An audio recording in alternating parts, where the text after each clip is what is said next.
10 000 euros. Plus. Je suis toujours un peu obligé, si tu veux, de privilégier des fois des outils WordPress. Quand j'étais petit, mon père m'a dit une phrase qui m'a énormément marqué. C'est « Pendant la ruée vers l'or, le seul vrai gagnant, c'est celui qui vend la pelle. » C'est clairement la plus grande distraction des entrepreneurs du web aujourd'hui. Mais faire un outil, faire un SaaS, c'est un truc qui me trotte toujours dans la tête. Pour ça, c'est un gouffre, WordPress. Et puis je vais faire des mois à 15 000, ce qui est minable. Non, je plaisante. Bienvenue à tous dans ce 18e épisode d'Entre-deux. Aujourd'hui, je suis lessivé, j'ai chaud, il fait 37 degrés et j'ai eu une journée extrêmement stressante. Il s'est passé quelque chose, mais ça va quand même bien le faire puisque je suis avec Alexis, comme d'habitude. Alexis, comment vas-tu ? Moi, ça va aussi. Pareil, j'allais te dire que je suis lessivé, mais en même temps, je trouve que c'est un peu lourd de le dire à chaque fois, tu vois. Parce que finalement, c'est un peu un trope d'entrepreneurs de répéter tout le temps qu'ils sont fatigués et tout. Donc au bout d'un moment, je me dis, les gens, finalement, ça les intéresse pas tant que ça. De répéter qu'on est fatigué. On est tous fatigués au final. En fait, même quand on n'est pas entrepreneur, on est fatigué quand même. Au bout d'un moment, juste, Ouais. c'est normal. Dans la vie, on est toujours fatigué. Ouais, mais alors, oui, Voilà. moi je suis particulièrement fatigué aujourd'hui. Ok, particulièrement. bon, ça va alors. T'as Plus un que joker, d'habitude. du coup. Ok, mais alors là, ça y est, tu nous as déjà teasé. Attends, t'as pas bu là? Si, t'as sorti une bouteille d'eau? Non, je j'ai t'ai pas vu bu, boire. j'ai pas bu. Non, on parle, j'ai pas le temps de boire. Ah, ok, ça marche. Bon, bah, je te laisse pas le temps de boire, alors j'enchaîne direct parce que tu nous as teasé en nous disant que tu avais vécu un truc particulier aujourd'hui. Mhm. Raconte-nous. J'espère que ça n'a pas un lien avec Dubaï, parce que là, c'est Non, pareil, les aucun. gens ils doivent être fatigués qu'on parle de Dubaï. Ok, Aucun lien avec Dubaï, c'est du pur business. parfait. Vas-y, Pur raconte-nous. business. Il y a à peu près 1 heure et quelques, donc on tourne ça le mardi 7 mai. Il est 17h40 en France. Il y a à peu près 1 heure et quelques, je viens de lancer ma communauté. Je viens de créer un groupe. Sur School, j'ai vu. Tout à fait. Je viens de lancer une communauté. Ça fait quelques semaines qu'on est dessus. On a créé plein de trucs. Ça va être super intéressant, mais c'était extrêmement stressant. On a pris des semaines de retard. Ça devait sortir il y a entre 2 et 3 semaines à peu près.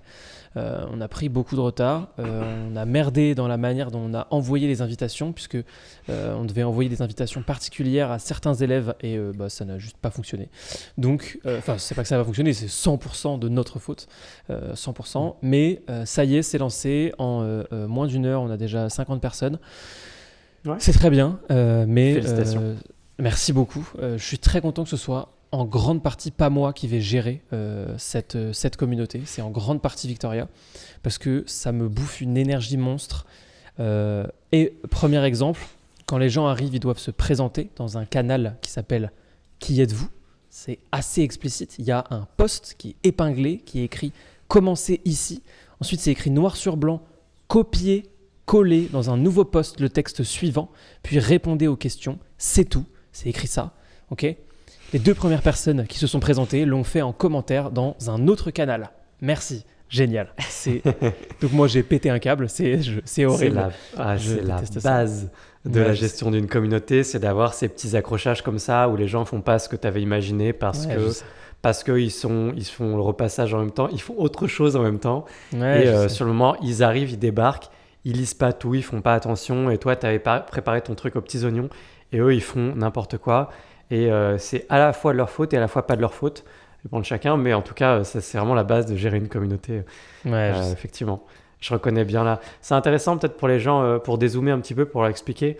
On pourra peut-être parler de School après. Et si vous voulez, il y a vraiment une tendance là qui se dessine ces dernières années, on parlait plutôt en années, de vouloir aller plus loin en général dans le marché de l'éducation en ligne, souvent donc de la formation, du coaching, de l'accompagnement, de ces choses-là, de vouloir aller plus loin et de proposer souvent quelque chose qui est plus haut de gamme, qui a plus de valeur pour les gens, qui est de s'intégrer dans une communauté, d'avoir des gens, d'être entouré, de s'entraider, etc.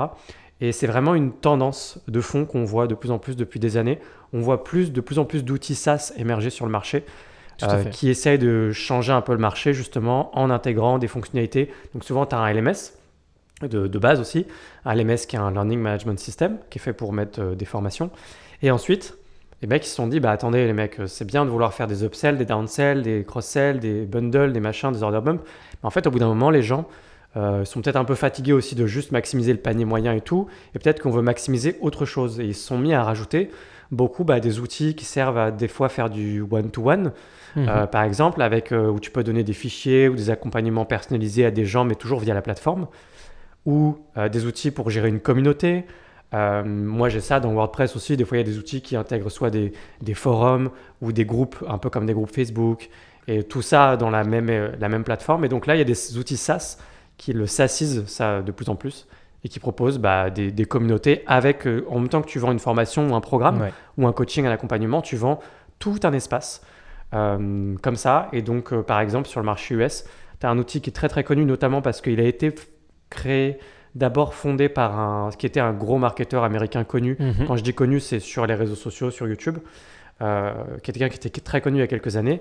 Et cette même personne s'est maintenant associée à un autre marketeur encore plus connu actuellement, qui est Alex Hormozy. Et donc la personne que je citais avant, c'était Sam Ovens. Et Alex Hormozy s'est investi personnellement dans ce projet, financièrement et personnellement, au point où là, depuis quelques mois, il associe complètement son image, c'est la première fois qu'il le fait, à un produit qu'il a vraiment à vendre, autre qu'un bouquin à vendre. Alex Hormozy, c'est un gros sur le marché américain aujourd'hui, si vous ne le connaissez pas. Et il a complètement associé son image à Skool maintenant, depuis plusieurs mois, et il en parle régulièrement.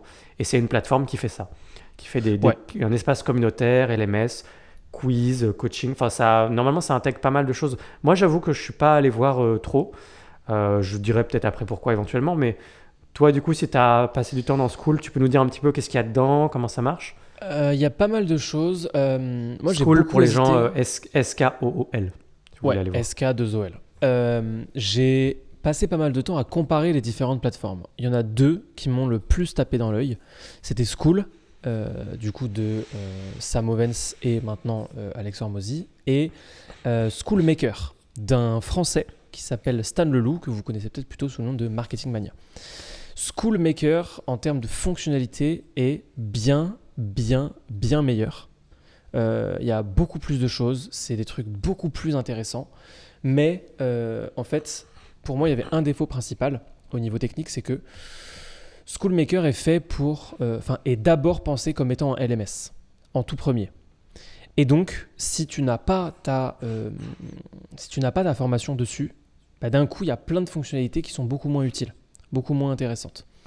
Et moi, je ne voulais pas passer ma formation dessus parce que toutes mes formations sont sur Podia, ça me va très bien. J'ai un système qui me permet de sortir des formations facilement, faire des upsells, vendre, faire des codes promo, etc., qui me convient extrêmement bien, qui est très simple, sur laquelle maintenant j'ai tout mon business. Donc dans tous les cas, je serais resté sur Podia pour les formations, pour l'instant en tout cas.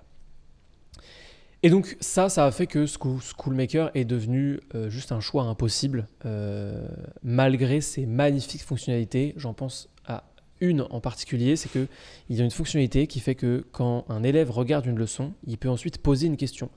Cette question vient dans une section que seul le formateur peut voir.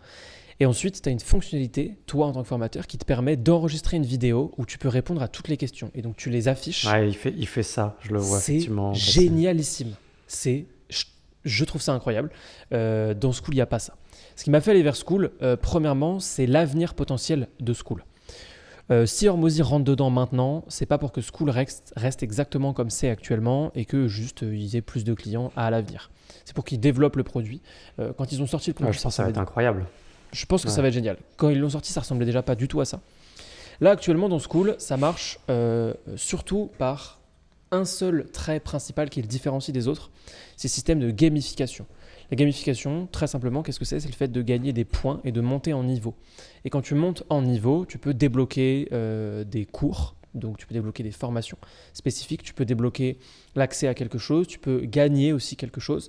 Donc moi, en l'occurrence, ils peuvent gagner un audit de leur boutique, ils peuvent gagner un rendez-vous, ils gagnent aussi des formations au début. Ils peuvent carrément gagner. On peut bien mettre ces formations dans Skool. C'est bien possible, sûr, du coup. Ouais, je ne sais absolument. pas à quoi ça ressemble, du coup. C'est assez basique, ça ressemble à Podia.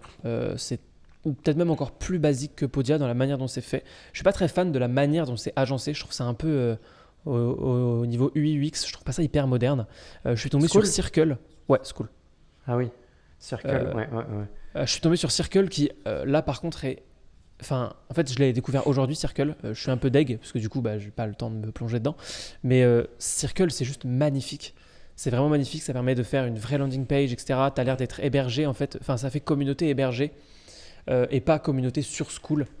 Je peux pré-shot un truc directement par rapport à Circle, parce que c'est aussi type exactement. Je vais raconter juste une anecdote. Je suivais une formation sur le marché US avec un mec. Il avait sa communauté qui allait avec la formation, et la communauté était d'abord hébergée sur un groupe Facebook. Ça a été le cas pendant plusieurs mois ou années, enfin pendant longtemps. Et le groupe Facebook était très actif. Il y avait beaucoup de monde, ça se passait bien, pas mal d'engagement. Pourquoi ? Parce que tout le monde est déjà sur Facebook, donc c'est vraiment entré dans les mœurs, dans l'usage courant. Un groupe Facebook, les gens sont OK avec ça, et les gens sont déjà là, donc il y a de l'engagement. Cette personne-là a passé son groupe Facebook sur Circle, ça a été une hécatombe. C'est-à-dire qu'il s'est passé de 1 à 0, il n'y avait plus rien, plus d'engagement, il ne se passait plus rien du tout. C'était pourtant quelqu'un qui avait quand même pas mal de monde dans ses formations et tout. Enfin, il y avait du monde dans le groupe Facebook à la base.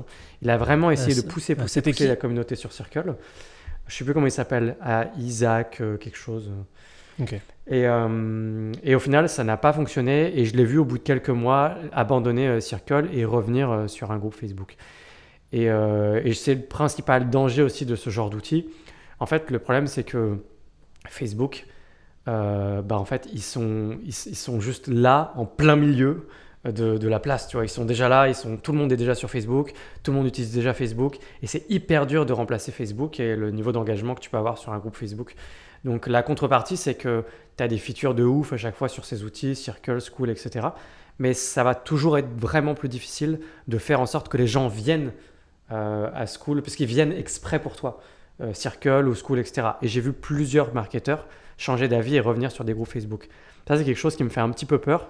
J'imagine que c'est un risque que tu es prêt à prendre, ou que tu as peut-être déjà un peu réfléchi, ou tu vas juste faire le max pour créer de l'engagement dans ta com School, et puis voilà quoi. Je vais faire le max. On va faire le max pour créer le maximum d'engagement. On y a pensé. En fait, on s'est rendu compte aussi que on s'est rendu compte de plusieurs choses. Là, la stratégie qu'on va lancer avec le gars qui va gérer notre compte Instagram, la moitié du temps, il va envoyer vers notre lead magnet, et la moitié du temps, il va envoyer vers la communauté School. En fait, on veut que School devienne un peu le pilier de notre activité, parce que c'est accessible aux élèves actuels et c'est accessible à n'importe qui aussi. C'est accessible aux deux. C'est juste que les élèves actuels ont accès à des lives avec les profs qui vont faire les formations avec moi, ce qui n'est pas le cas de ceux qui ne sont pas élèves et qui sont juste membres, mais qui peuvent quand même avoir accès à toutes les discussions, tous les échanges, etc. Okay. Les lives sont réservés aux élèves, c'est la petite différence. On ne pouvait pas faire ça notamment sur Podia, parce que toutes mes formations sont déjà sur Podia. On ne pouvait pas faire ça sur Podia, c'est pour ça qu'on ne l'a pas fait sur Podia. Et en fait, on a conscience aussi on a l'espoir et peut-être la perception que School peut devenir un truc vraiment énorme. Parce que c'est avant tout pensé comme School, et pas comme tout le monde peut créer sa plateforme et son espace, et ensuite c'est son espace dédié de formation ou de communauté. C'est-à-dire que la page d'accueil de School, c'est une barre de recherche. On dirait que la page d'accueil, on dirait que c'est pratiquement présenté comme un réseau social. Tu arrives et tu as juste l'action de pouvoir créer ta commu en haut à gauche. Exactement. C'est très marrant, effectivement. J'avais analysé un peu ça, je me suis dit, tiens. Soit créer ta commu, soit rechercher une commu qui t'intéresse. Ouais. Et donc, moi, j'ai fait ma petite recherche. J'ai tapé Shopify dans School. Quand on tape Shopify dans School, il y a quelques groupes américains. Et quand je dis quelques, c'est genre peut-être 3-4. 1 ou 2 groupes allemands. Et c'est tout.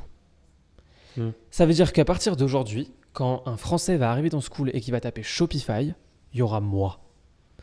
Et ça, je me dis qu'avec la force que ça peut avoir au fur et à mesure du temps, être le premier, donc celui qui aura le plus de membres forcément, ça va être, je pense, vraiment intéressant. En plus, je l'ai vraiment brandé en mode Shopify Academy par ShopiOS, comme si c'était pas vraiment fait par quelqu'un, mais que c'était d'abord une académie Shopify. Ce qui fait que quand les gens vont rejoindre, ce sera toujours pour eux, pour poser leurs questions, pour obtenir de l'aide, etc. Donc je pense que ça va être très intéressant. Et je pense que School peut vraiment devenir le genre de plateforme sur lesquelles, quand on veut apprendre quelque chose, on va sur School, on tape dans la barre de recherche et ensuite on voit ce qui se passe. Et j'ai vraiment envie de le voir comme ça. Et dans tous les cas, même si jamais la partie membre externe n'est pas si engagée que ça, je sais que la partie membre tout court sera engagée pour les élèves. Ça va toujours bien fonctionner. Donc, on a pris ce parti. On a lancé aujourd'hui. C'est un peu stressant. Je suis toujours stressé par les lancements. j'ai toujours une bonne grosse pression au moment d'appuyer sur Send Invites. Mais, et là je dis Send Invites, mais ça peut être aussi pour les lancements des formations quand on envoie les mails de manière générale. Mais voilà, c'était une bonne expérience à créer. J'espère que ça va être une bonne expérience à animer. Ouais, ok. Bah, de mon côté en tout cas, la raison pour laquelle je me suis pas encore penché sur un outil comme School et la raison pour laquelle je ne le ferai pas, c'est parce que pour le moment, en fait, je m'inscris déjà, je suis presque, je dirais, prisonnier des choix que j'ai déjà fait par le passé. Ça a déjà bien avancé. J'ai déjà un gros groupe Facebook, etc. Et la vérité, c'est qu'en fait, mes choix passés qui m'emprisonnent restent des choix de bon sens paysan, en fait, dans ma thématique. Parce qu'en fait, il y a une énorme culture des groupes Facebook sur WordPress. Et j'ai voulu m'inscrire là-dedans. Et en fait, à partir du moment où tu as un groupe d'une taille critique suffisante, je ne suis pas à partir de 1000 membres, mettons. Moi, aujourd'hui, ils sont 3007, je crois. Il y a plein de membres inactifs, évidemment, comme tout groupe Facebook, mais c'est un groupe de 3700 membres, un truc comme ça. Et bien, en fait, tu as du référencement. En fait, ça veut dire que dès que tu tapes WordPress sur Facebook, tu peux apparaître dans la liste de tous les groupes qui concernent WordPress. Et j'ai une croissance organique du groupe Facebook qui ne vient même pas de moi et de la visibilité que moi je donne à ce groupe, parce que j'en parle en fait relativement peu, mais qui vient uniquement de Facebook. J'ai une croissance organique de mon groupe uniquement grâce à Facebook. C'est Facebook qui fait le taf. Et oui, j'ai bien dit, Facebook m'aide à faire grossir quelque chose. Facebook est utile pour moi en tout cas. Il y a une croissance organique des groupes Facebook, et les groupes Facebook, c'est vraiment une institution pour WordPress. Il y en a beaucoup, ils sont gros, c'est un truc normal. Les gens y vont, posent des questions, c'est vraiment la base. Et donc je me suis inscrit là-dedans tout simplement, et je me suis dit il faut que je crée les miens de telle sorte qu'au bout d'un moment on ait fait boule de neige et qu'ils grossissent tout seuls. Et c'est ce qui se passe aujourd'hui. Du coup, j'ai pas vraiment l'intention d'aller voir ailleurs. Ça, et l'autre raison aussi principale étant que, comme je sais pas non plus une vision très très très long terme de ce que je fais côté formation, communauté, etc. C'est pas ce sur quoi je bosse. Enfin, voilà quoi, tout simplement, j'ai juste pas envie de mettre plus d'efforts dans cet aspect de communauté, etc. Aujourd'hui, si je l'avais fait, je l'aurais sans doute fait sur mon propre site, puisqu'il y a des outils WordPress. Et c'est vrai que le grand avantage de le faire sur ton propre site, si tu as des bons outils pour le faire, c'est qu'à partir du moment où les gens sont forcés de venir pour quelque chose, c'est-à-dire la formation, il y aura forcément un minimum d'engagement, il va se passer quelque chose, puisque les gens sont là. Ils sont obligés de venir, de toute façon, les formations, elles sont là. Donc à partir de là, moi, j'ai toujours je suis toujours un peu obligé, si tu veux, de privilégier des fois des outils WordPress. C'est plus pour montrer l'exemple, pour montrer ce qu'on peut faire, ou tu vois. Donc ça fait un peu partie de mon travail. C'est un peu pour ça que j'utilise de l'email marketing dans WordPress, etc. Ouais. C'est que je suis un peu obligé de rester un peu dans le coup, de tester des outils, de voir ce qui se fait sur le marché, de montrer aux gens, etc. C'est plus intéressant pour moi de montrer. Et c'est ce qui fait que voilà, je ne suis pas sur Podia ou un autre truc, mais je vais rester sur WordPress, etc. Avec les avantages et les inconvénients. Mais bon, ça fait partie de mon taf, quoi. Donc voilà. Je n'irai pas naturellement sur School. Voilà, sauf si ça devient un truc. Non, je n'irai pas sur School. Voilà, tout simplement. Ouais, du tout. Non, ouais, je m'étais posé la question aussi au début. On avait parlé ensemble d'ailleurs que j'héberge mes formations sur Shopify, etc. Puis en fait, je m'étais vite rendu à l'évidence, c'est juste pas fait pour ça. L'avantage et le désavantage de Shopify, c'est que c'est 100% orienté e-commerce. Donc, je suis pas obligé d'utiliser Shopify pour un espace membre, ce qui aurait été horrible. Je le dis entre nous, on n'est pas beaucoup. Je ferai une vidéo à un moment en disant que c'est magnifique et que c'est génial, mais c'est horrible. Mais ça fonctionne, quoi. C'est juste le seul avantage. Oui, l'avantage, voilà, c'est quoi? C'est que ça fonctionne. Voilà, c'est ça, ça marche. Bravo, ça marche. Mais non, mais voilà, c'est un truc dont je me suis rendu compte au début. Effectivement, je voulais à 100% tout faire sur Shopify, j'avais tout regardé et tout. Je me suis vite rendu à l'évidence. Je me suis dit que c'était pas pour moi. Et School, je suis curieux de voir comment ça va fonctionner. Et surtout, moi, ce qui m'a beaucoup poussé à aller vers School, c'est que c'est une plateforme de vente. C'est pensé pour la vente. Ouais. Et donc, je sais que, un des gros objectifs, c'est évidemment que ça booste mes ventes et que ça devienne un asset à part entière, quoi. Ça va vraiment être intéressant, je pense. J'ai une question qui permet d'élargir un petit peu notre discussion, qui est hyper spécifique, hyper niche, je pense, pour les gens. Mais est-ce que tu as en général, tu dirais, le fétichisme des outils de travail? Parce que dans notre métier, on ne va pas se le cacher, on aime passer du temps sur... regarde, la semaine dernière, on a parlé des outils de prise de notes. Et vraiment, c'est la plus grande distraction des entrepreneurs du web aujourd'hui, je pense. Hein. Et je pense que je pèse mes mots quand je dis ça. Attends, je le redis plus pour l'intro. C'est clairement la plus grande distraction des entrepreneurs du web aujourd'hui. Voilà. C'est sûr. Je suis d'accord. Je suis en plein dedans. On parlait de logiciels de prise de notes avant. Là, on parle des CMS, des LMS, des outils d'email marketing, des outils de productivité, de trucs, de bidules de chouette. Et en fait, je sais qu'on passe un temps fou à prendre des outils, à choisir, à les comparer et tout, et à faire mieux. Et c'est vrai que souvent, on a toujours un intérêt à faire mieux, à changer d'outil, à aller vers un nouveau truc. Il y a toujours une bonne raison de le faire. Toujours, parce qu'on peut toujours faire mieux. On optimise, on travaille différemment, etc. Mais j'ai souvent l'impression qu'on perd un peu notre temps, quoi, et on se distrait des vrais sujets. Les vrais sujets étant, des fois, de juste prendre ton téléphone et d'appeler 500 personnes dans une journée. Tu vois ce que je veux dire ? Je dis de manière caricaturale, mais le vrai sujet, c'est ça. Et des fois, on passe 10 ans sur les outils. Et je me demande, toi, quel est ton sentiment par rapport aux outils de travail en général ? Mon sentiment, il est dual. En fait, il y a... quand j'étais petit, mon père m'a dit une phrase qui m'a énormément marqué et qui, je m'en suis rendu compte il n'y a pas très longtemps, a drivé pas mal de mes choix. C'est une toute petite phrase, c'est tout bête, je pense que tout le monde l'a déjà entendu. Mais moi, ça m'avait tellement marqué et je me rends compte que ça m'a vraiment poussé à faire certains choix. Cette phrase qu'on a sûrement tous déjà entendue, c'est pendant la ruée vers l'or, le seul vrai gagnant, c'est celui qui vend la pelle. Et ça m'avait vachement marqué parce que je m'étais dit, mais qui vend le métal et le bois à celui qui vend la pelle ?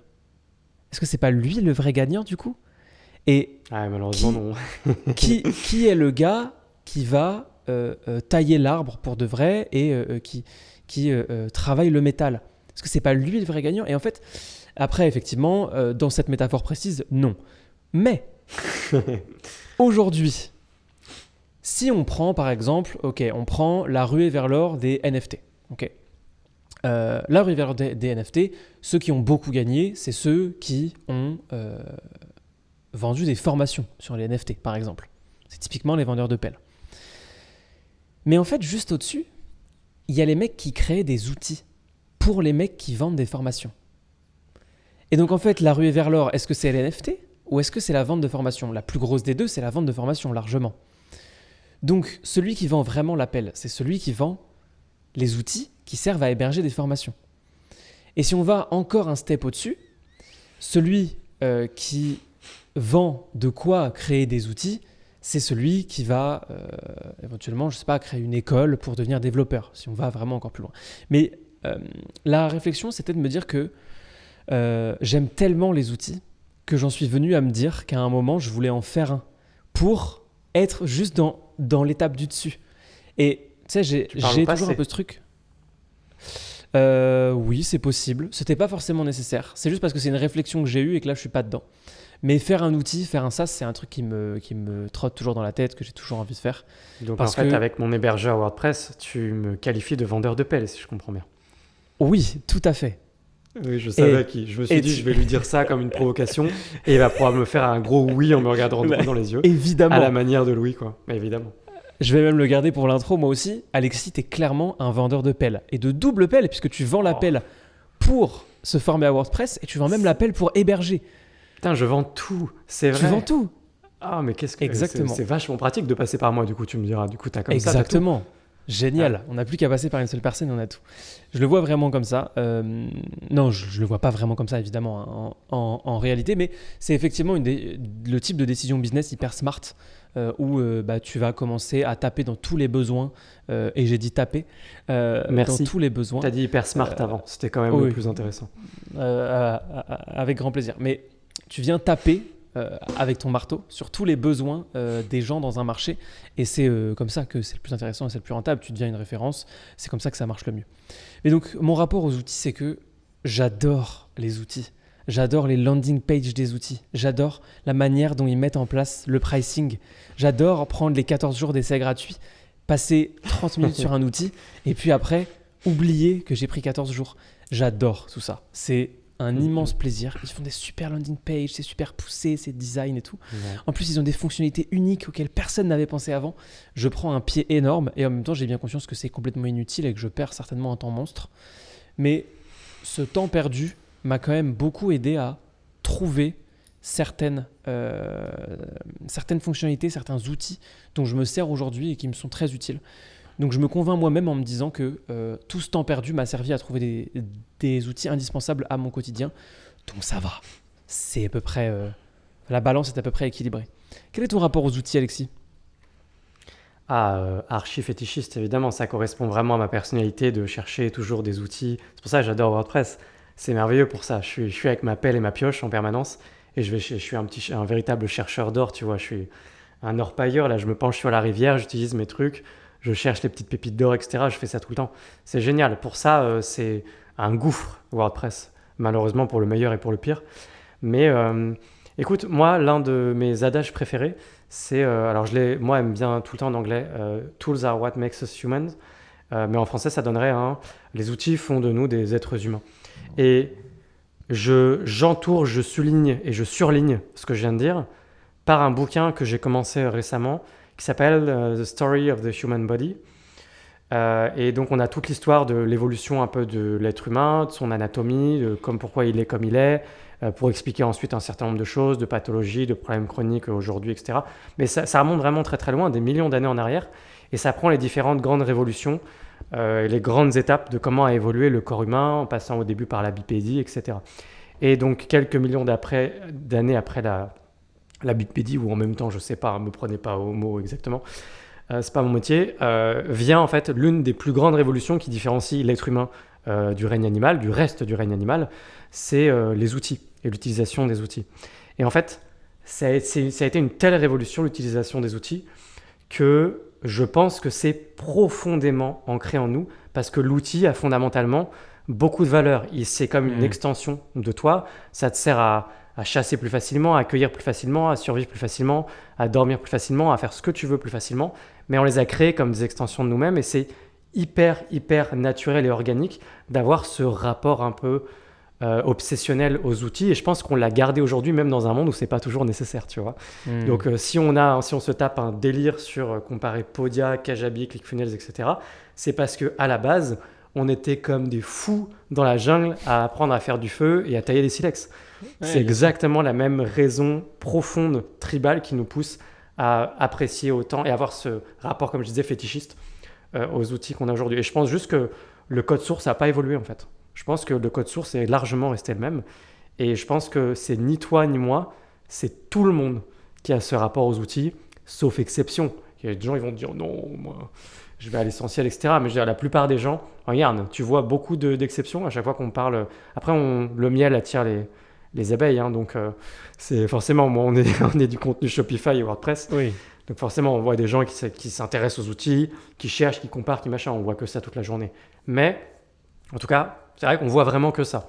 Pour le coup, voilà, c'est normal. Les gens, ils sont toujours en train de chercher, de comparer, d'apprendre. On apprécie à chaque fois qu'il y a un nouvel outil qui sort, on dit oh là là, c'est incroyable, etc. J'adore le rapport qu'on a aux outils et je pense qu'en fait, il est fondamentalement sain et normal. Il faut juste apprendre peut-être à le mitiger et à ne pas perdre trop de temps avec. Problème récurrent évidemment chez les entrepreneurs du web, perdre beaucoup trop de temps sur les outils sur Internet.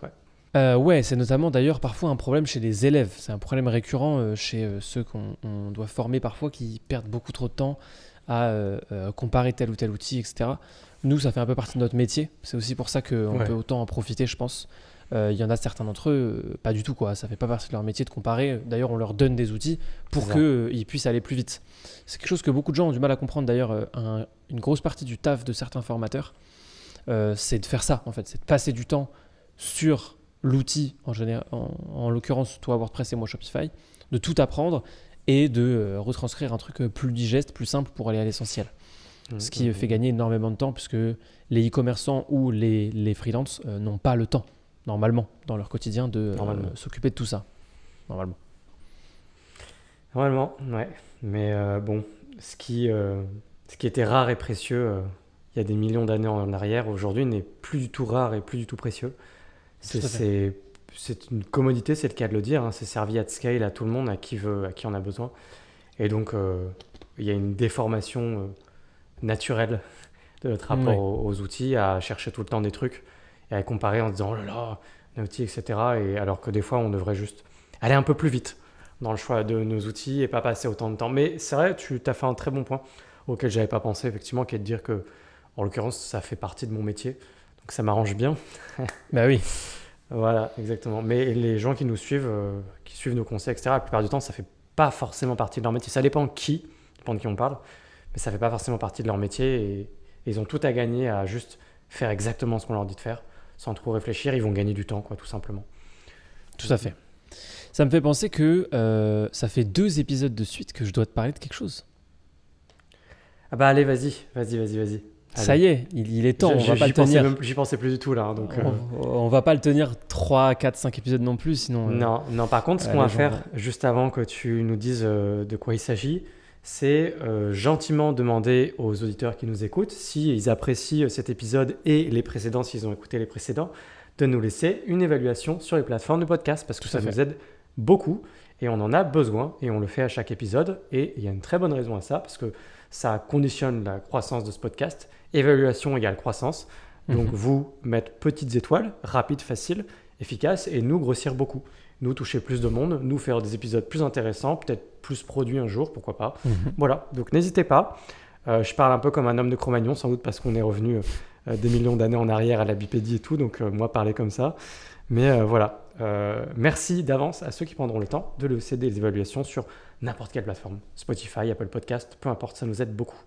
Voilà. Tout à fait. Et Louis va pouvoir, du coup, sans plus de suspense, nous dévoiler son terrible secret, dont je ne sais pas du tout de quoi il veut parler en vérité. Non, il n'y a pas de terrible secret. Alors là, vraiment, en plus, vous allez tous être très déçus. J'adore savoir à travers un espèce de schéma temporel, puisque c'est dans le futur. Mais vous, au moment où vous m'écoutez, vous découvrez mes mots dans le présent. Je sais que vous allez être hyper déçus. Et ça me fait un bien... Non, je plaisante. Vous allez être déçus pour une raison, c'est que c'est à peu près réglé. C'est-à-dire qu'on sait ce qu'on va faire ou pas. En fait, vu qu'on donc je ne vais pas vous en parler, en fait. Vous ne le saurez jamais. Je veux quand même en discuter parce que la décision est prise, mais la décision est prise pour peut-être pour des mauvaises raisons. Et donc, du coup, on va voir ce qu'il en est. La décision est que j'ai été contacté par une grosse agence de marketing. La première qui m'a semblé sérieuse, et j'avais raison puisqu'elle travaille avec de très gros infopreneurs, et pas que des infopreneurs, français, francophones. C'est une agence que tu connais peut-être qui s'appelle Digital Brothers. Ils mettent énormément de publicité, c'est 2 frères et ils ont ensuite pas mal de personnes qui travaillent avec eux. Ils travaillent avec beaucoup d'infopreneurs francophones et ils tapent un peu tous les sujets de l'infoprenariat et des coachs, etc. Et ils sont assez compétents. Ils ont notamment sorti sur YouTube une formation qui dure 9 heures ou peut-être même 10 heures qui voit l'entièreté des aspects de comment se lancer quand on est coach ou infopreneur. Et leur business model, il est assez simple, c'est qu'ils te donnent, c'est un peu le même qu'avec Hormozy, mais à une échelle bien plus faible. Eux, ils te vendent leur service à partir du moment où tu génères 10 000 euros par mois. Si tu génères moins de 10 000 euros par mois, c'est gratuit. Et donc, en fait, ils t'aident à atteindre ces 10 000 euros par mois et ensuite, ils te proposent des services. Ouais, c'est exactement le même modèle, sauf que Hormozy, c'est jusqu'à 1 million par an de bénéfices. Donc, c'est un peu différent. Mais eux, c'est quand même assez intéressant. Et donc, ils ont un groupe school, dont je me suis un petit peu inspiré pour certaines parties de mon site, de mon school à moi, on va pas se mentir. Et ils m'ont donc contacté. Et on a établi on a pris une capture d'écran de mon business actuel, de comment ça se passait, de comment ça avait grossi et de ce qui pourrait se passer dans le futur. Alors, premièrement, on est ressorti du premier call extrêmement stressé par rapport à plein de choses auxquelles on n'avait jamais pensé. Pas forcément des choses qui sont vraies. Peut-être qu'il a essayé de nous mettre un peu la pression aussi. Mais ce n'était pas trop la manière dont c'était amené, ce qui fait peut-être qu'il est très bon pour se vendre, parce que si, c'est ça le problème, quand tu fais le marketing, c'est du coup tu commences à penser à plein de niveaux. Mais bon, en tout cas, il n'a pas trop essayé de se vendre, il n'a pas trop essayé de nous foutre la pression, nous on est juste ressortis stressés en se disant, merde, notre business peut mourir d'ici 2 semaines sans qu'on s'en rende compte. C'était il y a 3 semaines, on est toujours en vie, donc pour l'instant tout va bien.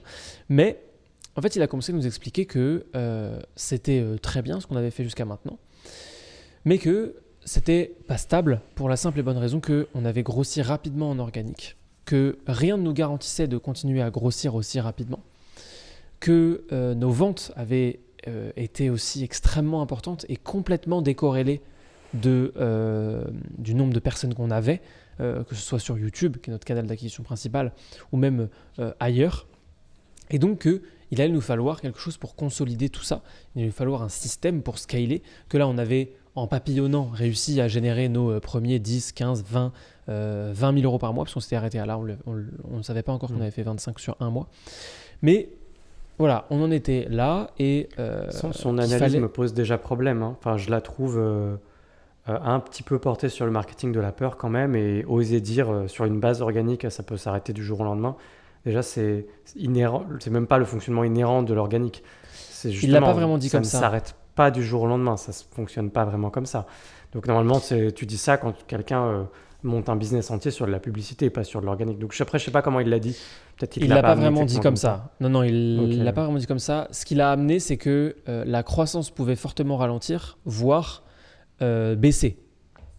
Donc ça pouvait continuer à croître, mais en fait tout doucement, et peut-être que sans qu'on s'en rende compte, à la fin de l'année, au lieu d'être, comme je l'espère, à 20 ou 22 000 abonnés, on soit plutôt à 15 et qu'en fait, on ait pris 10 000 abonnés en 6 mois, puis 3 000 en 6 mois, puis etc., etc. Ce qui est le cas de plein de chaînes YouTube, effectivement. Il y a plein de chaînes YouTube qui ont une croissance fulgurante sur X temps et puis une croissance beaucoup plus faible sur la même durée. Et donc, il a commencé à nous comparer. Ouais, dis-moi. Dans ton cas, c'est pas vrai, puisque tu fais du référencement sur YouTube essentiellement. Tu fais pas de la viralité, tu peux pas saturer un marché comme ça. À partir du moment où tu sais qu'une seule grosse vidéo t'apporte 80% de tes abonnés et qu'elle est référencée sur ton mot-clé, ça veut dire que la totalité des vues que tu fais en permanence, les milliers de vues que tu fais par jour en plus, c'est juste tout le temps de nouveaux abonnés, prospects, clients. Ça ne s'arrête jamais en fait. Tu as fait du SEO. Donc je comprends pas où est exactement. Mais jusqu'à ce que cette vidéo soit positionnée de moins en moins bien et qu'il y ait d'autres gens devant et qu'il faille refaire et espérer qu'elle repasse devant. Si c'est dans ce sens-là que tu dis que ça peut s'arrêter du jour au lendemain, effectivement, on peut toujours imaginer ça. Mais en tout cas, c'est pas forcément du jour au lendemain, mais c'est petit à petit. Décroître en fait. Décroître. Que 25 000 ait été notre si j'avais pic. pensé ça moi de mon business à partir dès les premiers 6 mois de mon activité. Alors que ça fait 5 ans que je me repose dessus et que ça se passe bien. Enfin, on jette vraiment les bases d'un marketing de la peur quand même, tu vois. Tu vois ce que je veux dire ? Oui, c'est vraiment genre... Alors attention par contre, le chiffre 1, c'est dangereux en business. Tu prends beaucoup de risques là, du coup, tu n'as qu'une seule source de... Oui, mais d'accord, mais tu n'es même pas encore à ton plein potentiel sur YouTube, quoi. Oui, je sais. Loin de là, je l'espère. Mais je te dis, il ne l'a pas vraiment vendu comme ça. C'est comme ça que moi, je l'ai perçu. Parce que je dramatise absolument tout. Mais... c'est un peu comme ça quand même que moi je l'ai ressenti. J'ai commencé à me créer cette idée de me dire en fait si ça se trouve effectivement 25 000 ou 20 000 à ce moment-là c'est mon pic. Si ça se trouve maintenant je vais redescendre un petit peu et puis je vais faire des mois à 15 000, ce qui est minable. Non, je plaisante. Je plaisante évidemment. C'est l'humour de Louis, vous inquiétez pas. C'est mon humour évidemment. C'est minable, on va pas se mentir. Mais donc ce qui serait quand même vraiment dommage. Je suis très réceptif aussi. Et je me permettrai pas sinon. Donc ce qui est quand même moins bien que faire mieux, hein, ça c'est binaire. Le truc c'est que après s'être posé cette question, on a commencé à voir ensemble les différentes possibilités de tunnels, puisque eux, leur business c'est de mettre en place des tunnels chez toi pour t'accompagner jusqu'à, je crois que c'est 50 000 euros en 4 mois.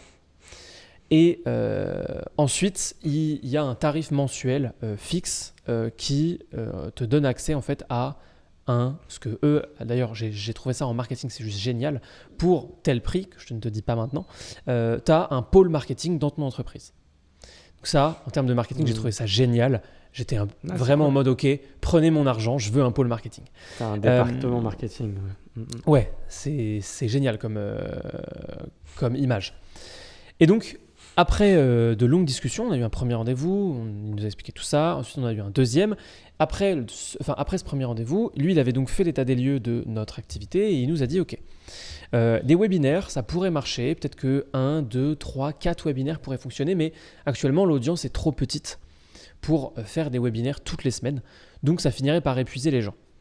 Voilà, je me suis dit, bah oui, si je le fais que sur mon organique, mais si je fais des publicités pour les webinaires, peut-être que ça pourrait finir par marcher, mais bon, bref, ok, soit. Ensuite, il m'a dit une VSL. VSL, pour ceux qui ne savent pas, moi, je n'avais jamais appelé ça comme ça, mais je vois que ça fait 3 mois que tout le monde appelle ça comme ça. Une VSL, c'est tout simplement une vidéo, une page qui ramène… Sales letter. Voilà, une vidéo sales letter, c'est vous téléchargez, enfin vous entrez votre adresse mail, vous avez accès à une vidéo et ensuite vous avez accès à une offre sur un produit. Ça peut aussi être une VSL call, donc au lieu d'avoir accès à une page de vente ou une offre, vous avez accès à un call qui sert à vendre un produit. Il nous a dit VSL, mauvaise idée parce que pas assez rentable. Tes produits sont trop peu chers, tu n'as pas assez de marge pour pouvoir faire de la publicité plus un closer sur des produits que tu vas vendre à 350 euros en moyenne, puisque c'est mon prix de vente moyen, puisque je vends majoritairement en réduction. Et donc, pas intéressant. Par contre, ce qui serait très intéressant, ce serait ce qu'il a appelé un social funnel. Waouh! C'est quoi un social funnel? C'est quoi un social funnel? Dis-moi, parce qu'en vrai, je ne sais pas ce que c'est qu'un social funnel. Eh bien, un social funnel, je vais vous le résumer extrêmement simplement, de manière beaucoup moins sexy que ce que lui m'a vendu. Un social funnel, c'est très simple, c'est un groupe school avec dedans de l'engagement qu'on amène et qu'on remplit avec des publicités. Ouais. C'est tout. Et donc moi, je me suis dit, mais très bien, merci beaucoup de ce rendez-vous. Au revoir, un peu comme ce que tu avais fait il y a 2 ou 3 épisodes. Au revoir, merci de ce rendez-vous, je ne vais pas te payer, je vais faire un groupe school. Bon, à ce moment-là, j'avais déjà l'idée de faire un groupe school, donc ça ne s'est pas vraiment passé comme ça malheureusement, mais pour la légende, je le raconterai comme ça. Et évidemment, il m'a sorti une magnifique offre, qui au début me paraissait très belle. Je te l'explique. L'offre était clé en main, ce qui me séduisait beaucoup, parce que c'est ça que je cherchais à ce moment-là. L'offre était la suivante. Création du groupe school avec toute la gamification. Il me donnait tous les sujets de formation que je devais faire. Il me faisait les publicités de A à Z en me disant juste que je devais tourner. Il me faisait aussi les emails de relance pour rentrer dans le groupe school avec un copywriter. Quand il a dit le mot copywriter, pour moi, ça s'est illuminé parce que dans la manière dont il l'avait décrit, il m'avait vraiment dit « tu auras un copywriter qui s'occupera de rédiger tes emails ».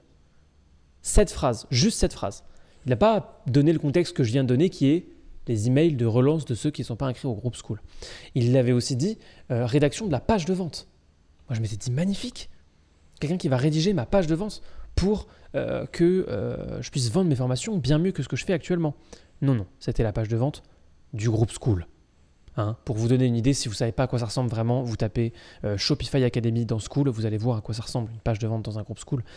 On ne peut pas faire grand-chose, c'est juste du texte et c'est pas très long. Enfin, vraiment, t'as pas besoin d'un copywriter pour ça. Et donc, il faisait les ads, il faisait tout ça, il s'occupait du school, etc. Tout ça pendant 4 mois. Pour 4 mois, création du groupe school, les publicités, etc., il fallait rajouter 900 € par mois pour les publicités, puisque c'était 30 € par jour. Devine, donc si on fait 9 x 4, 9 et 9, 18, 36, ok, donc déjà 3600 rien que pour la publicité. Devine combien c'était pour tout le social funnel. Sans compter les 3600 du coup. Donc là, c'est le moment où j'hésite entre balancer un gros chiffre qui tâche ou faire un petit truc en escalier tranquille. Là, par exemple, je pourrais te dire d'abord, écoute, 5000 €. Plus. Ok, très bien, ouais, ça me surprend beaucoup. Alors écoute, je vais te dire 10 000 €. Plus. Je suis choqué, abasourdi, à la limite de m'évanouir. Alors écoute, je vais te dire 15 000 €. Moins. Ah, j'aurais dit plus. J'aurais pensé que tu me dirais plus. Ok, bah alors donne-nous la somme exacte, un peu en dessous. La somme exacte était de 13 000 €. Ouais. 13 000 €, ce qui faisait 3 000 €. 3 x 4, 12, c'était 3 000 et quelques euros par mois, 3 200, un truc comme ça. Et rajoutant les 900 €, oui, non, c'est ça. Ça faisait 3 500 par mois si on voulait payer par mois. Et ça faisait un total de 4 400 € par mois pendant 4 mois. Pour nous emmener jusqu'à 50 000 € d'après lui avec un groupe school. Mais il n'y a pas de promesse de résultat. Aucune. Oui, on vous amène à 50 000. Oui, d'accord, mais ok. Objectif 50 000 euros d'ici 4 mois, ok, sur un mois. Mais il n'y a pas de promesse du résultat. Mais il nous l'a évidemment vendu avec toutes les techniques de marketeur de nous, sur ces 13 000 euros, on perd de l'argent parce qu'il y a 7 personnes qui bossent dessus pendant 4 mois. Donc tu te rends bien compte, c'est pas rentable. Nous, notre objectif, c'est que tu arrives le plus rapidement possible à ces 50 000 euros par mois, puisque ce qu'on veut, c'est que tu passes à l'offre d'après. Et l'offre d'après, figure-toi, pour avoir un pôle marketing dédié, un département dans ton entreprise, c'est 7 500 euros par mois. Externalisé, un département marketing externalisé. Ouais, département marketing génial. on demand. Exactement. C'est 7 500 euros par mois. Et à partir d'un certain montant, je crois que c'est à partir de 100 000 euros par mois, ils prennent un pourcentage. En plus des 7 500 sur ton chiffre d'affaires. Donc, moi, j'avais presque envie de lui dire que j'avais envie de passer directement à ces 7 500 euros par mois.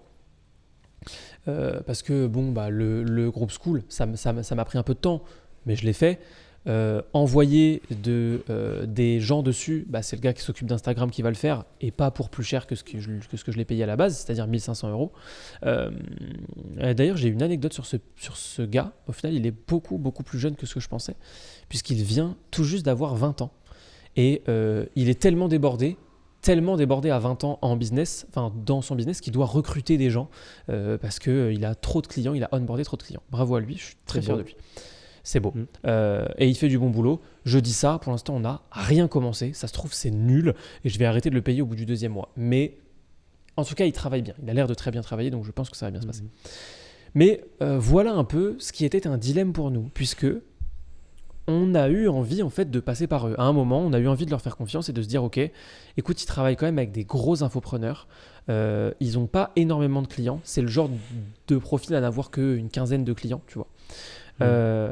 Et ça peut être intéressant parce que ils connaissent vraiment le marché, ils peuvent nous accompagner, on peut les suivre là-dessus. Et puis en fait, on a appris pour les 20% de TVA, on a appris pour Stripe qui prenait 6% au lieu de 2, etc., etc. Et on s'est dit, ok, c'est juste pas le bon moment pour nous. Sortir 4 400 euros par mois maintenant, alors qu'on arrive peut-être dans la période la plus creuse parce que c'est l'été, etc., on ne sait pas comment ça va se passer, c'est sûrement une mauvaise idée.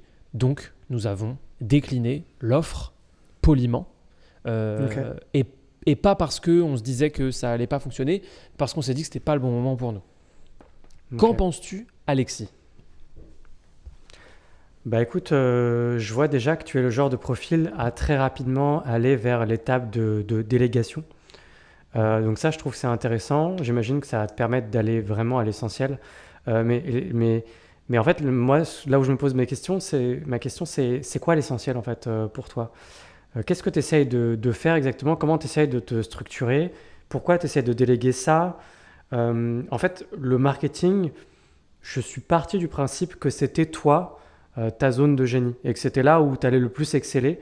C'était ce carrefour-là du marketing par rapport à Shopify. T'es le genre de mec à lire 100, il est très compliqué à dire en français, 100 million dollar offer, il est insupportable, quel titre odieux. T'es le genre de mec à te plonger dans le marketing, les différents canaux d'acquisition que tu vas décider de mettre en place, comment tu structures ton business, etc. Et du coup, j'ai l'impression que tu délègues hyper vite des trucs dans lesquels toi t'es le meilleur, et la question que je me pose c'est où est-ce que toi tu penses que t'es le meilleur et dans quoi est-ce que tu penses que tu devrais passer le plus de temps dans ton business ? Puisque finalement, tu sais, tu as 3 axes finalement pour développer ton activité, et pour moi, normalement, déléguer, c'est le dernier. C'est-à-dire, normalement, tu as automatisé, ensuite standardisé, et après délégué. Et toi, je te vois, je sais pas, tu m'en parles peut-être pas tant que ça, mais j'imagine que vous automatisez. De toute façon, on est au 21e siècle, en 2024, tu es forcément en train d'automatiser plein de trucs dans tous les sens et tout, mais j'ai l'impression que tu n'automatises pas tant que ça, tu standardises pas tant que ça, et tu te jettes sur la délégation, là où c'est un petit peu ton truc à toi en fait. Et il te reste quoi à la fin et c'est quoi l'essentiel pour toi aujourd'hui ? Alors, c'est possible effectivement. En fait, je me suis posé cette question. Et donc, quand je me suis posé cette question, je me suis posé la question de c'était quoi ma zone de génie à moi ? Dans quoi est-ce que j'étais bon ? Et quand on se pose cette question, il faut se dire que si j'arrive à faire, on va être un peu modeste et on va dire 15 000 euros par mois, en récurrent, parce que j'ai fait qu'un mois à 25 000, je ne peux pas prétendre faire 25 000 euros par mois. Je fais qu'un mois à 20 000, prétendre faire 20 000 euros par mois, mais 15 000, on l'a quand même tapé au moins 2 fois et on en a fait plus. Donc on va dire 15 000 euros par mois. Si j'arrive à faire 15 000 euros par mois, c'est qu'il y a forcément un truc que je fais bien. Donc, quand je me suis posé cette question, je me suis projeté sur ce que les gens disaient que je fais bien. Ce qui est peut-être pas la meilleure manière d'y réfléchir, parce que avec ce que tu viens de me dire, je me dis que j'ai peut-être pas bien fait, effectivement. Mais ce que les gens me disent que je fais extrêmement bien, et beaucoup mieux que les autres, et c'est ce qu'on me dit en rendez-vous, c'est ce qu'on me dit sous mes vidéos, c'est ce qu'on me dit par mail, c'est ce qu'on me dit quand on achète mes formations, ce qu'on me dit tout le temps, c'est que j'explique très bien. J'explique des choses, je fais passer des choses, j'aide à comprendre de manière très claire, de manière synthétique, de manière efficace et de manière utile. Que quand ils regardent quelque chose que j'explique, à la fin, ils ont compris et à la fin, ils ont appliqué. Et donc, je me suis naturellement dit, écoute, en fait, il faudrait que je fasse que ça. Donc, que ça, c'est quoi ? C'est de la création de contenu. Que ce soit du contenu gratuit ou contenu payant. Mais je me suis dit, le seul truc que je vais me garder, c'est ça. J'ai mon rêve idéal, c'est ce que j'ai projeté, c'est qu'en fait, je passe mes journées à créer du contenu et que je ne gère plus rien d'autre. Je ne gère pas le SAV, je ne gère pas la partie technique, je ne gère pas le marketing, etc., etc. Et avec ce que tu viens de me dire, je me rends compte que la création de contenu, j'aime beaucoup. J'y prends vraiment quand même énormément de plaisir et je sais que je suis plutôt bon, je sais qu'ils ne disent pas n'importe quoi, c'est la vérité. Mais bravo, si tu l'as eu, bravo. Mais je prends aussi énormément de plaisir dans le marketing et je suis aussi plutôt sûrement assez bon puisque vu la taille de mon audience, le nombre de clients que j'ai, le nombre la quantité de revenus que ça fait, il y a quand même un truc aussi dans la vente que je fais bien, quoi. C'est pas juste parce que j'explique bien des trucs que ça me rapporte 25 000 € par mois, c'est pas possible. Enfin, ou alors vraiment il y a des trucs que je comprends pas, mais je pense pas. Donc en me disant ça, je me suis surtout projeté sur le fait que je pense que là je veux tout déléguer pour voir si ce qui me reste me suffit et si ce qui me reste fonctionne. C'est-à-dire que si je délègue vraiment tout, à part la création de contenu, et que ça marche 100 fois mieux que quand on faisait tout, du coup, ça roule, quoi. Je n'ai pas trop besoin de me poser la question de c'est quoi ma zone de génie, etc. Je me la poserai peut-être après, quand j'aurai le temps. Mais là, ce qui a fait qu'on a voulu déléguer très vite, c'est juste qu'on s'est senti débordé. On s'est senti débordé parce que tout est allé très vite. C'est pas tant le nombre de clients. Le nombre de clients pourrait carrément augmenter, ça ne changerait pas trop. Mais c'est que là, on a plein de choses. On commence à avoir un Instagram qui va être très fourni. Non, mais c'est rigolo que vous vous sentiez débordé parce que c'est vous qui créez ce sentiment, en fait. Oui. Parce que vous n'êtes pas débordé. Vous avez décidé d'être débordé. Ouais, je sais. Vous avez rien. Normalement, vous faites des vidéos YouTube, vous faites des formations, vous collectez des emails, basta. Là, je t'ai résumé l'essence de ton business les premiers mois. Et en fait, vous partez dans tous les sens. Mais c'est bien, vous expérimentez à mort. Et puis en plus, il y a plein de trucs qui marchent. Mais du coup, fondamentalement, vous n'êtes pas vraiment débordé, en fait. On n'est pas vraiment débordé fondamentalement. Mais le truc, c'est que, comme je te l'ai dit il y a quelques épisodes, on ne veut pas stagner là où on en est. On veut vraiment pas. C'est-à-dire que je veux, cette année, c'est même pas que je veux, le 50 000 € par mois cette année, je vais le faire. Je blaguais sur... il y a quelques épisodes de ça. Vous avez une démonstration de visualisation et de croyance de quelqu'un qui se répète un peu devant un miroir. Je vais le faire et tout. C'est rigolo parce que vous pouvez voir dans ses yeux qu'en réalité, il ne sait pas réellement s'il va les faire. Mais il le dit juste en disant, attends, si je le dis, je l'affirme, si je fais des affirmations, ça va peut-être marcher. Donc je vois le processus. C'est parce que j'avais une double pensée en même temps. En fait, le 50 000, je vais le faire. Je vais le faire parce qu'avec tout ce qu'on met en place, il y a de la pub, plus Instagram, plus tout ce qu'on fait, etc. Vu où on en est actuellement... Ça passe mieux la deuxième fois que tu l'as dit, c'était beaucoup plus naturel. On y croyait beaucoup plus. Même moi, j'y crois plus, mais je te dis, c'est parce que j'ai dit 50 et dans ma tête, j'avais 100. Et en fait, le 100 000, je veux le faire le plus tôt possible. Et on va le faire à un moment ou à un autre, ça c'est certain. Si c'est cette année, c'est magnifique. Si c'est pas cette année, ce sera l'année prochaine. Mais le 50 000, j'ai pas trop de doute en fait parce que c'est mathématique au bout d'un moment. C'est-à-dire que si on a juste beaucoup plus de monde, plus d'autres canaux d'acquisition, plus une formation qui marche mieux que les autres, ça va assez vite, quoi. Si on a fait 25 avec le peu d'efforts qu'on a mis entre guillemets et le peu de temps, faire x2, c'est pas hyper compliqué. Surtout qu'on a fait 25 le mois où on expérimentes vite aussi. C'est une grosse qualité, je pense, là, dans ce que tu fais. Mais c'est que tu te reposes pas juste sur ce que tu fais en disant bon, on va faire plus de ce que je fais et ça va continuer à grossir tranquille et tout. C'est sûr que je vais gagner plus sur le moyen terme, etc. En fait, j'ai l'impression que tu te satisfais pas de ça du tout. Tu expérimentes ultra vite. Très vite, tu te dis bon, Il y a des rôles modèles que j'ai sur Internet, que je prends, où je vois leurs résultats, je vois ce qu'ils mettent en place, etc. Hop, je prends, je mets dans mon business, je prends ça, je le mets. Ça prend du temps, on vient de gagner plein de sous, on prend tous ces sous, hop, on délègue tout de suite. Et t'expérimentes assez vite. Et là où j'ai l'impression que t'es assez bon, qui peut être potentiellement une zone de génie pour toi, c'est quand même ton rôle de CEO. Alors, CEO, c'est très pompeux pour une toute petite TPE comme ça, où on est juste entre nous. Hein. C'est plus un one-man show qu'une TPE.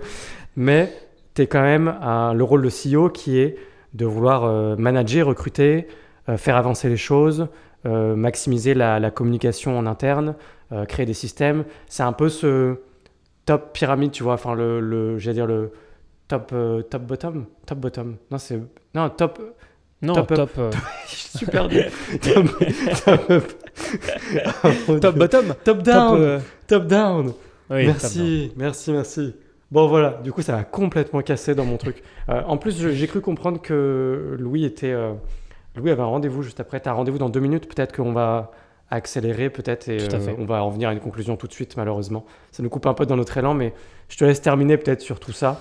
Si tu veux. Tout à fait. En tout cas, je savais que ce serait intéressant d'en parler avec toi, parce que tu m'as éclairci sur certains points auxquels j'aurais, je pense, pas pu penser tout seul.